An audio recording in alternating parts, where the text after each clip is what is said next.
أعوذ بالله من الشيطان الرجيم. أعوذ بالله من الشيطان الرجيم. بسم الله الرحمن الرحيم. بسم الله الرحمن الرحيم.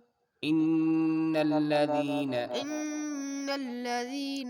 آمنوا والذين هاجروا وجاهدوا في سبيل الله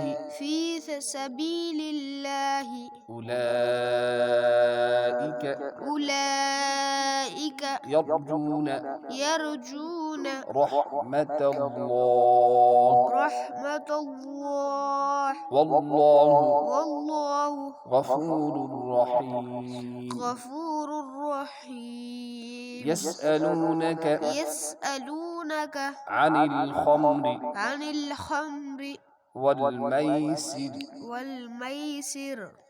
والميسر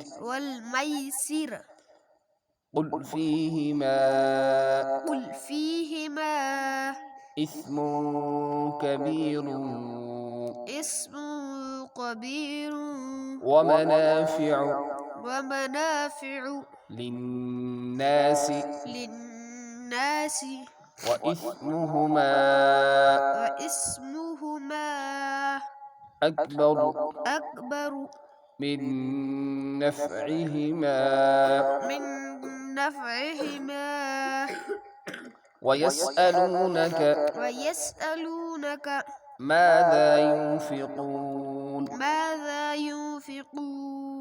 قل العفو كذلك يبين الله لكم الآيات لعلكم تتفكرون.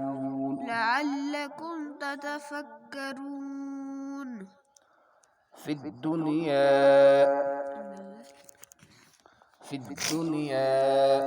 الدنيا والآخرة ويسألونك عن اليتامى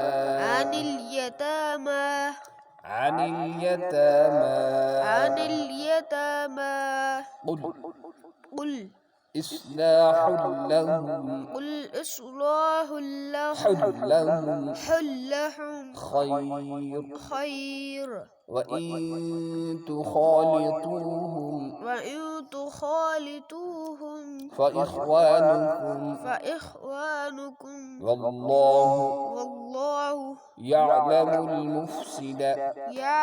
المفسد من المصلح ولو شاء الله لأعنتكم إن الله عزيز حكيم.